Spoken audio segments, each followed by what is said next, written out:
I think any card game nerd can relate. We all want to find a valuable card or even a collection on the cheap. Stumbling across a Charizard or a Black Lotus that people don't understand or don't know what they've got, car boot sales, jumble sales, toy auctions, or buying a cheap storage unit, it's the trading card game collectible equivalent of buried treasure. Of course, when it comes to Pokemon cards or even the Black Lotus, it's really hard to find someone who doesn't really know. Even normies know those things are valuable now. But if we rewind the clock to pre-COVID, there are periods when people didn't really know what they had found, especially of the older generation, I guess. And this could be seen clearly coming up on reality television shows in the noughties and the early 2010s, Pokemon cards showing up on Storage Wars back in 2011, or this particular collection on the Antiques Roadshow that isn't all that exciting, and I might unpack in another video, of Magic the Gathering. But the example of this on reality television that always stood out to me was this one from Storage Wars, and how the offer was so devilishly low. Because I don't speak geek. Hey, you gotta fill us in, because we're definitely out of our realm on this one. But maybe you can help me out. Okay. Tell us what something like that's worth. Okay, well, these are singles from a game called Magic the Gathering.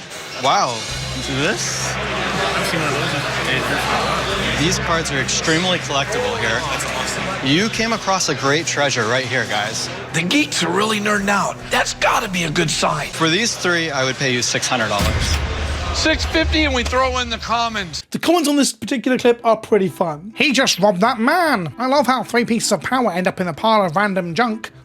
It's a plant. Guys, this is all fake and set up. He didn't even get ripped off because those cards were probably borrowed for the episode. Probably from the same guy that bought them. Holy shit! 3 to the power 9?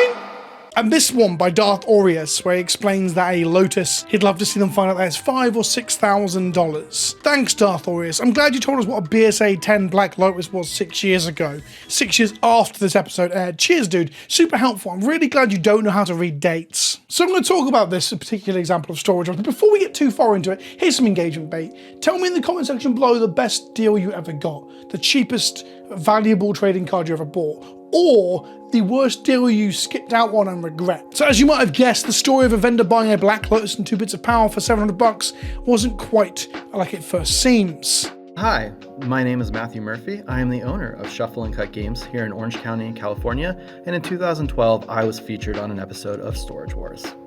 In today's video, we're going to talk to Matthew and I'm going to unpack what we saw in that episode. All that and more, but first, a message from today's sponsor. Today's video is brought to you by Brilliant.org. With thousands of lessons across both foundational and advanced topics, from data science to the fundamentals of physics, Brilliant looks to give busy people an effective way to refresh or simply learn about STEM subjects they aren't familiar with. I was an English major at uni and I'm a little bit long in the tooth compared to some of you viewers. I've been out of school for a little while now, so brushing up on some of my knowledge of STEM subjects is going to be useful. I've had a kid recently. I want to be able to answer questions for them and help them with their science homework and not be blown away myself by things or fundamentals that I should know.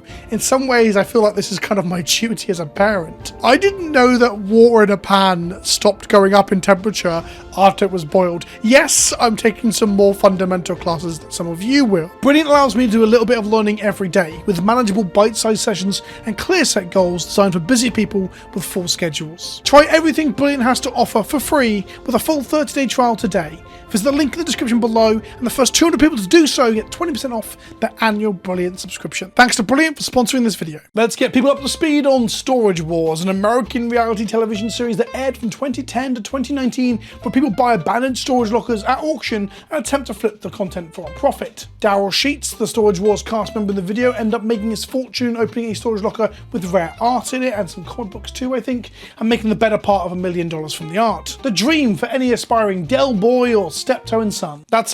Those two references are very British. I don't know if Americans are going to get that. For those of you that are new to the channel, let's explain Magic real quick. It's a trading card game, the original, the first one, predating Pokemon in fact. The cards can be collectible game pieces due to their rarity or scarcity, but also powerful play pieces within a game where money can be won as cash prizes. Some older cards can never be reprinted because of the parent company that owns the game or a bunch of morons. If you want to learn more about the promise made in a magazine in 1998, check out the cards for this video. I did a whole video talking about the ups and downs, the pros and cons of what's called the reserve list. The thing that makes the cards we're talking about today so expensive because they can't actually reprint them. And let's not get into the fact that they can reprint them if they haven't got the backs. Now, not tournament legal. The anniversary edition is not a debacle that I want to go over again, especially not in this video. That means certain cards from the first few sets are very expensive now. It's namely the lands and the most powerful 9 cards from the first set that are really valuable on the secondary market. Of that Power 9, the Black Lotus is the famous one. It's our Charizard. And prior to the Pokemon boom during COVID, it was the most expensive and sought after trading card game card in the world. For context, in 2021, one of these Black Lotuses sold for $540,000. Yeah, that's the most expensive they can go for now. These news stories are mainstream. They're clickable and they're exciting, or at least confusing to normal people who don't fetishize collectible cards and playable cardboard rectangles like I do. This is why the comments on that Storage Wars video are so funny and so weird. At this point, I was going to show you the clip in its entirety with all the original audio, but I can't because I get copyright claimed on YouTube and take all my ad revenue away, and I still have mouths to feed and a mortgage to pay. Either way, the clip's running in the background now. I've showed you like a simplified version of it earlier. It's a shame I can't show the whole thing because it really feeds into like what Matthew talks about later with feeling like it wasn't the most positive of experiences. But I guess you can go and watch the clip elsewhere on YouTube anyway. I'll probably link it in the description as well if you want to watch it separate to this video. But I just can't play the audio to you because whoever owns Storage Wars doesn't think that we should be able to commentate on their previous productions from 10 years ago with a lot of added commentary and essentially fair use that would probably stand up in a court of law, but not with the automated YouTube copyright system. Fuck me, I guess. The bit you need to realise is that they do allow Matthew to explain what Magic is in its most simple sense, that it's a game and these are game pieces, and that the Black Lotus is desirable. They really play up the desirability of Black Lotus with shots of people reacting to it being seen, and then he gets given the £600 price tag, or $600 price tag. The dude, Daryl from Storage Wars, says, how about we flip a coin, and if I win, I get 700. If you win, you get 600, because they were going to meet in the middle at 650. And they win the coin flip, and they end up selling it to the vendor for 700. And by selling, I mean they claim to sell it. Matthew explains more on that in a moment. The story of these cards is a lot more complicated than the episode would suggest.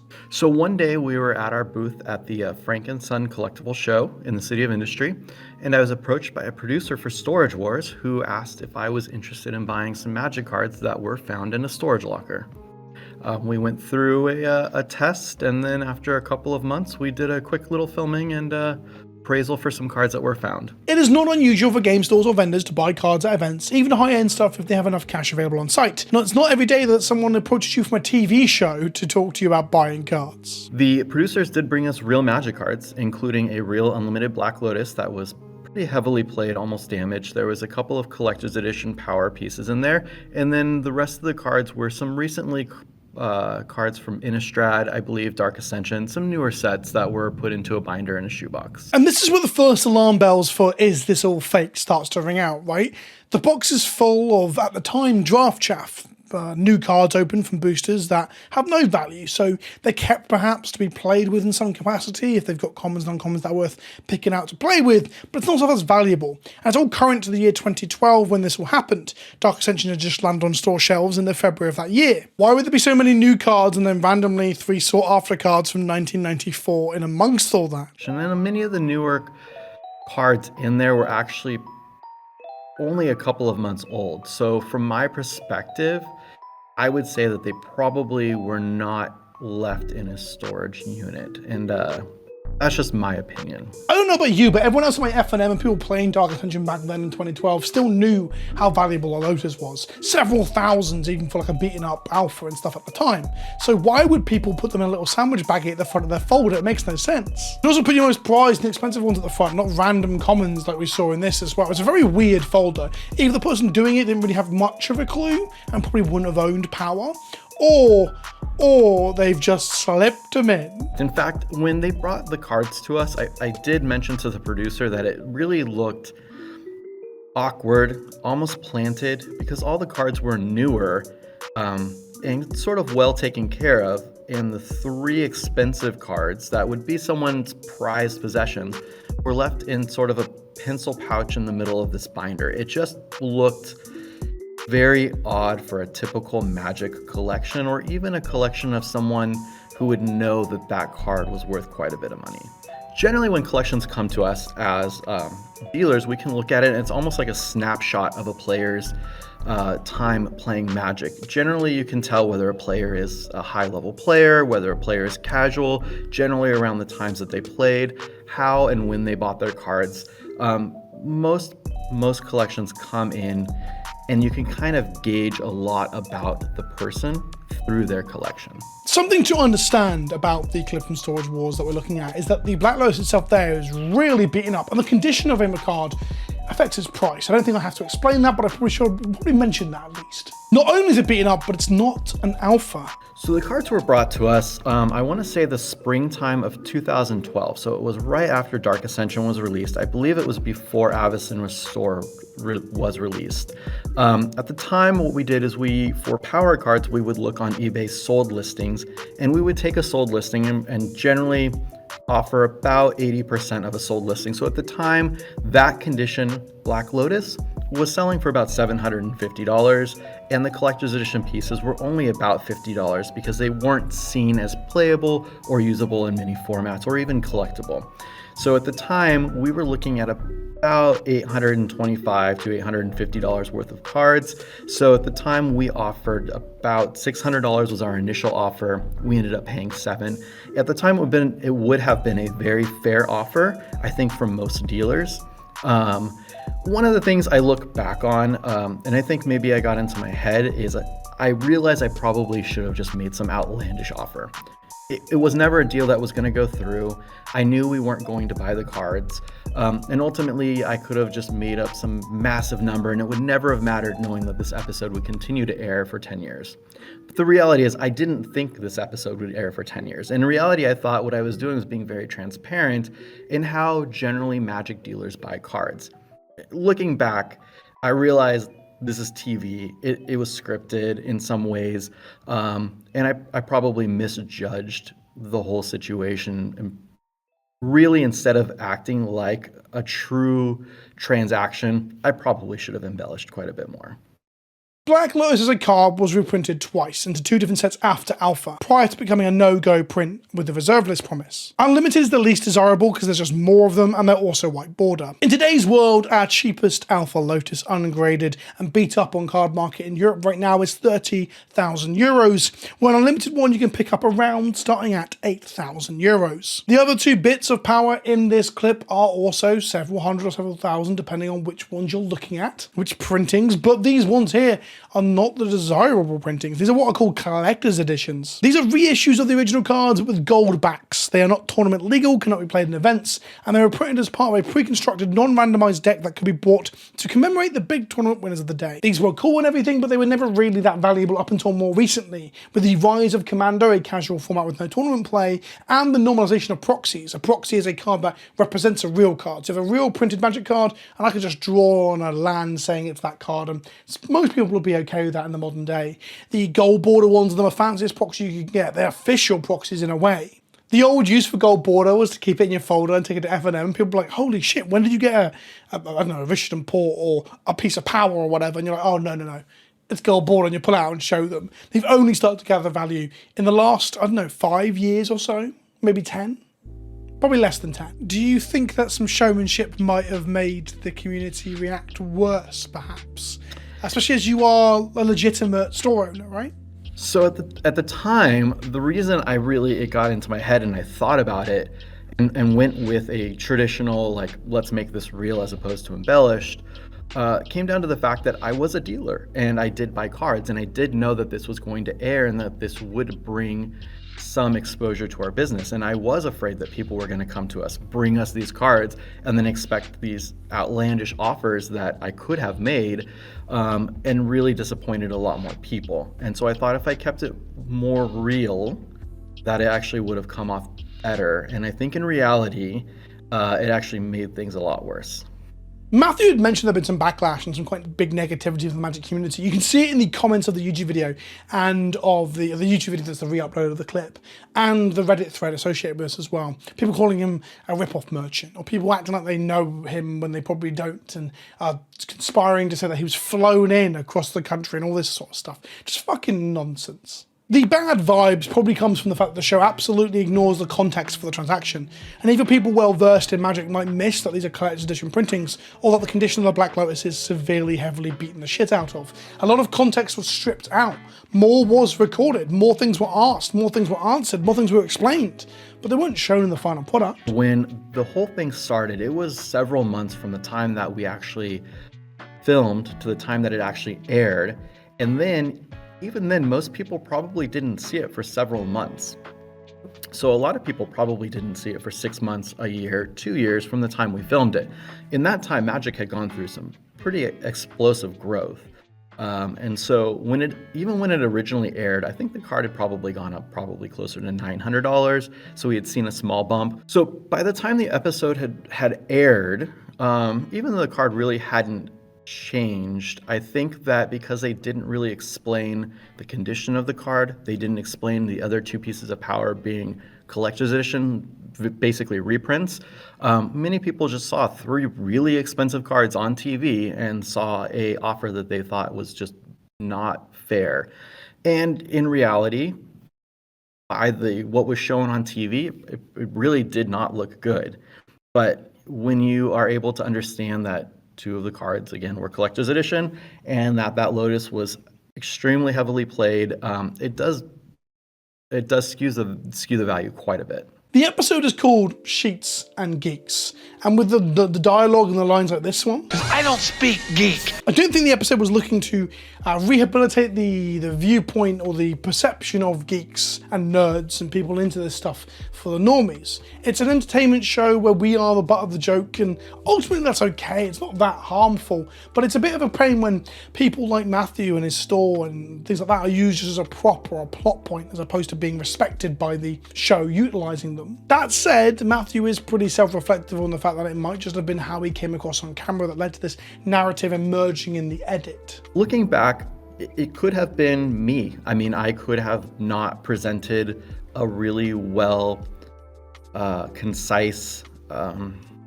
sort of bit of information for Storage Wars, and they may have had to cut it down to where it was usable for them. Usually on Storage Wars, they give a pretty robust explanation in terms of the condition of the item. If there was any alternate items or reprints or replicas of an item, I definitely went through the appraisal process explaining there are multiple copies of this card, and this card can range from anywhere from $800 to $20,000 and everything in between. And they wanted me to really play up the idea of the value of how expensive this Black Lotus card could be. And we did that. And maybe in the end, it just wasn't usable. Maybe in the end, they had a different idea on how they wanted to go with the show. Clearly, had I known the show was going to be named Sheets and Geeks, as far as the episode name, I wouldn't have taken part, because I think it's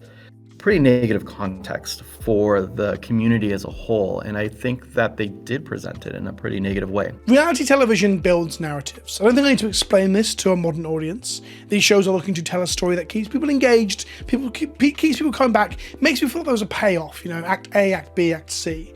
And they'll structure its captured moments, the real moments, as well as fake stuff to do this, like they obviously did with these old planted cards in a modern collection. Matthew and his stall were but a tool to tell a story. They were a plot point, a story beat, as was the backdrop of our community and collectors in general, as well as collectors of nerdy, weird shit like Magic. The show was never looking to highlight or platform us to change any of the perceptions that the viewer might have already held, the biases they might have already had. This was worse in the 90s and the noughties, and as you can see, it still went on in the 2010s. I'm not saying the show was really, really bad with how it portrayed Magic, but it's very clear that card games are there just to be a means to an end to make money. In some ways, all of this translates through to the NFT collecting and selling markets of cards that we see now, where people are out to make a quick buck and fuck the communities involved. And of course, the novelty of all this is something, if we're completely self-reflective, I do, right? I make videos on this. This video here is about this in a way. The appearance of magic on TV shows and the collectability and the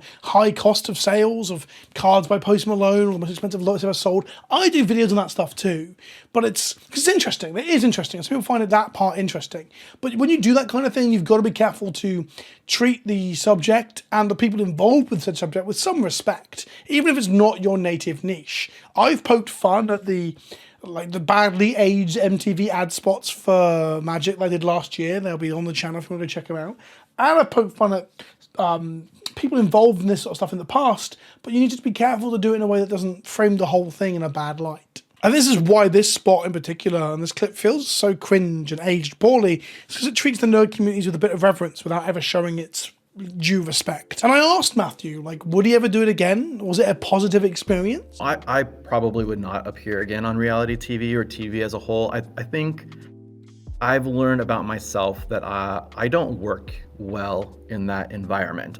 Yes, it would be great as a way to sort of redeem myself, have a little bit more knowledge, having gone through it before. But the reality is I just don't think I would perform well, and I still don't think I would come off very well. So ultimately, maybe that's why I was chosen. I mean, they did test around the show several people, and maybe they were looking for someone like me who didn't come off quite as well, who they could kind of go with that sort of geeky line, if you will. I think it's pretty interesting that this stuff still shows on syndicated TV. Like my dad mentioned recently that he watched a lot of this kind of shit TV on shit TV networks in the UK, and he saw an episode with some magic cards. It might be this or another show similar to it, and he brought it up with me. I mean, the clip still circulates online. The reason I decided to reach out to Matthew to talk about this is that this clip was recommended to me via the YouTube algorithm after I'd watched some similar videos. This stuff still floats around. The original clip has 400,000 views. I'd love if this actual introspective look at it got as many. So in the magic community, it came off really, really mixed, more so negative. I think people were really upset about it. We got a lot of calls at the shop, a lot of emails, a lot of negative, not press, but just sentiment towards us in general, that they thought that we really were taking advantage of this person on TV, when in reality that wasn't the case. And in the end, we didn't even buy the cards. We never even had an opportunity of buying the cards. It was really difficult because my whole life is built around this industry. I'm going to be celebrating 20 years this month of Shuffle and Cut games. I have been in this industry for years before that. So my whole livelihood was based around that, and to see such a negative reaction and people so upset about us, it really hurt, and it really formulated going forward me not wanting to do things such as being the face of the business or doing live Instagram lives or going on YouTube. It's really prevented me from doing a lot of that because of the negativity. But on the opposite end, it wasn't all bad. I would be out in public at shopping or whatever, and I would have people walk up to me and be excited. Hey, we saw you on Storage Wars. How cool was that? I'd be in line to get a coffee, and years later, people would still walk up to me and say, I saw you on TV last night. And that was really neat to see. So I think the larger community as a whole really reacted positive to it, where I think the Magic community reacted negative. But my life is so wrapped up into that community that I think it was really a negative experience overall for me. But it's weird in a way that these clips and these parts of these reality television shows that actually chopped out all of the context to tell their own story, where we were just maybe the butt of a joke or an expensive punchline, and it made businesses like Matthew's look a little bit shoddy. These things just continue to permeate from mainstream television into the internet and further. I guess in some ways it speaks even harder of how we need to have a responsibility to actually treat our subject matters with respect. So I think it's important that people consider this kind of context, all the context mentioned in this video, before jumping to leave shitty comments or draw conclusions about the people involved. One really ironic part of all this is that Matthew mentions, as I just showed you, that he doesn't want to necessarily do reality television anymore, or would never want to do it again because the first experience wasn't that great. And here we are doing this, which is not reality television in a sense, but it's a similar thing where I'm asking him to come on and I can chop up what he says, Simpson style, with a clock changing in the background. Hopefully I allowed him to speak earnestly and honestly, and I hope it sheds some light on this weird example of a $700 Black Lotus sale 10 or 12 years ago. What can we take away from this video on a larger scale? I guess reality television is bollocks. That's not really that profound. But also perhaps that the sale and the transactions involving collectibles have such weird intricacies that at first glance things might seem good or bad, but without knowing the further context of condition, sets, re-releases and stuff like that, it can be a frivolous, pitfall-filled road to figuring out whether something is good. I recently got into Pokemon heavily for the game and the collectible to an extent, and I'm going to be doing some content on it. And learning about the early stuff, Shadowless versus non-Shadowless, first edition, base set 2 and stuff, it is a wild ride of pitfalls. And what's particularly interesting is there's so many parallels to Magic and then so many things that are different too. I hope you found this at least interesting and informative. Thank you for watching. I appreciate you clicking onto this video. Let me know in the comments below your best or worst missed deal involving trading cards, and I'll see you on the next one. Thanks to Matthew for Shuffling Card Games for actually getting involved when I reached out to you, and I'll see you on the next one. Ta-ta for now.